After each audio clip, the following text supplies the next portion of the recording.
cars, and 10 of them are going to come to pit road.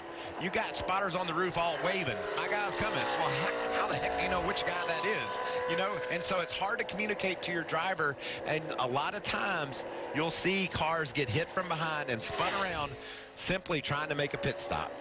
You know who I'm excited about in 2019?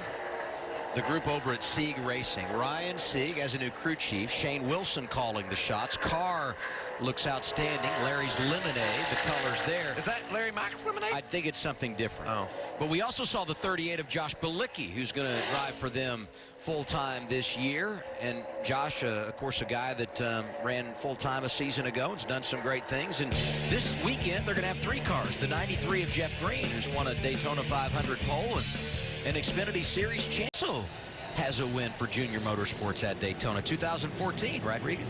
It was 2014. I actually got that wrong earlier this week on a conference call. I forgot what year I won. A guy that's looking to get a win down here, Ryan Sieg. We were down at your car just a little while ago and had a chance to chat with your new crew chief, and seems like things are going really well for you guys. Yeah, we've updated. We got some more sponsorship dollars and updated our equipment and updated our crew, and Shane and the guys have worked hard at the off-season, and we're ready to go and get a win and get the season started off right. Now, Shane Wilson has a win here in the past and nearly won it last year with Kaz Gralla, as we talked about. You are one of those guys that we'd love to pull for when it comes Saturday, because we know you got a shot at these plate races. What do you think about tomorrow? I'm excited. I'm ready to go. Just see how everything goes. You never know how these races are going to shake out, and just hopefully we're there at the right spot at the right time and have a great finish. Adam, we delayed that interview just long enough. He had to get the hat on. Larry's Lemonade on board his car for this weekend. His PR guy came sprinting through the garage with it. It was wonderful. We can have maybe some lemonade to go with that pizza that we're going to go get to eat later on. I'm all for that. And you mentioned Ryan's success here at Daytona. The one race I always think of when I see Ryan Sieg, Iowa, 2 summers ago, he ran second to William Byron. And if Byron had any kind of an issue, Ryan would have been able to get his first and only career victory in the NASCAR Xfinity Series. As it turned out, it was Byron's first win, went on to the championship, and as we know, the rest is history, and the clock going to strike zero. Things that you've learned over time, what he does, how he spots. We worked really well yesterday in practice together. I normally use Eddie DeHaan, which spots for Chase Elliott on Sundays. And with Chase being in this race, we made a swap, and so far so good. And just those little timing details. We were just talking about the timing of making passes is so challenging here, especially at a place like Daytona. So our Brent Fresh Agriculture Camaro was really good in practice. We just got to get those little timing details out. Adam, he doesn't have to worry too much. Tab Boyd has a Daytona 500 win a few years back, so definitely not any slouch in the spotting department. Yeah, he won here with Joey Logano. He'll be on the spotter stand tomorrow for pole sitter William Byron. Last night was with Johnny Sauter. He knows how to pick a good one. And speaking of good ones, what a lap for Ryan Sieg. This team, I was talking to team owner Rod Sieg this morning. He sent me a team photo, everybody together. They've made a lot of changes over there at RSS Racing, and I think this team could be a real surprise the way they perform in 2019. They've had a great mind, great leader over there for a number of years in Cowboy Kevin Starlin, kind of general manager, crew chief, whatever you need. But now they've added Shane Wilson, who brings a great deal of knowledge, been around the garage for a long time at all levels. He'll call the shots for that 39. I'm excited to see what they do. They made the playoffs last year, and this year they've upgraded their equipment, added people like you talked about. So this will be a fun story to follow. What do you have, Regan? Oh, Ryan Sieg, looking down at his phone right now, he's got timing and scoring up. I can tell you, you're still #1 on the board. That was a great lap for your smaller team. New crew chief Shane Wilson this year, how much of a part did he play in that? A huge part.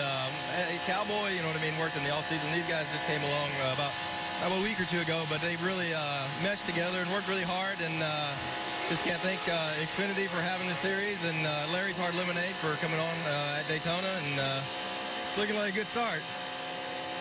Thanks, Ryan. It is that, and I'm so happy for Rod Sieg, his dad, that whole organization. You won't find a better guy down in the garage area than Cowboy Starlin. We know that, and Shane Wilson's the same way. That's just a great group of racers, guys that like to roll up their sleeves and get with it. He's a Florida kid.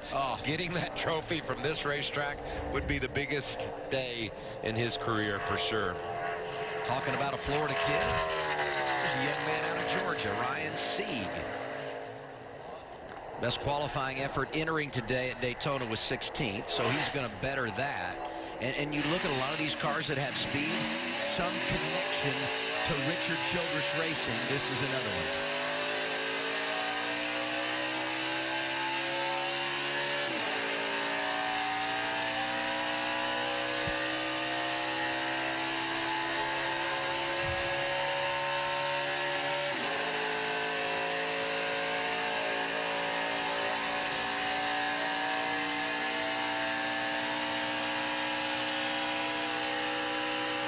Justin Haley now, Adam, he's cheering for his car about at this point. He said, come on, baby. Let's get wound up and go get him. Ryan Sieg is 6th. Yeah, that's a great run for that team. Happy to see him gap back off the 10 of Ross Chastain and make that move from the 2nd position. There you see Ryan Sieg digging on the bottom as well. Still out there. Inside the top 5. Ryan Sieg making noise down in that bottom lane, scoring the top 10. And there's a caution. We'll save it here then. It's going to be tough for them right now. I think they can hang for a little bit, but I think as that momentum builds, it's going to be tough. What about that bright green number 39 right there? Larry's lemonade for Ryan Sieg. He's right up in the front pack, running in the 4th position. This team has upgraded their equipment, hired some additional personnel. This could be a team that really has a great year in 2019. He's been close here so many times, running 4th right now, and just behind him, Tyler. We know how fast Team Penske is with Cindric in the 22. Ryan Sieg with his new equipment that they acquired from Richard Childress Racing. Just so many great stories of fast cars toward the front. And, you know, as you run in this single file line, you know, it may look like they're just riding a line. There's a lot going on inside the car. The cars aren't handling quite perfectly. You still got to drive them some. You got to work the gaps around you. You're working the throttle, working the brake, making sure you don't get too close, too far back. You know, and also you're trying to think of these plans all at the same time. So there is quite a bit going on right now. Daytona, down low, Christopher Bell, all by himself. Side raft off to Ryan Sieg. Here they come through the tri-oval. Annette going side to side. He's blocking.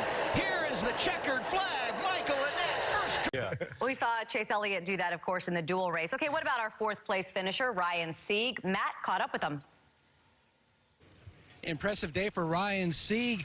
What surprised you about the end? It just seemed like with 10 to go, people kind of dipped down to try to make something happen, but just couldn't. Yeah, it was kind of a crazy race, but Larry's Lemonade car was good all day, and I figured they were starting dicing it up just a smidge there at the end, and it just pretty much just stayed wide open. And you can't, once you're wide open, you can't move around too much.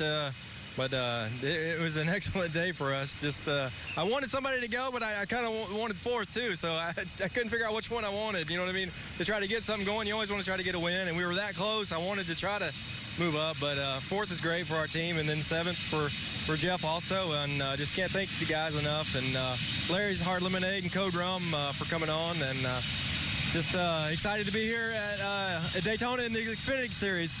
Congratulations on a good day. You got to feel 10 feet tall when you get a 5th place finish at Daytona. We talked about just how opportunistic these races are for some of these guys. He was your good.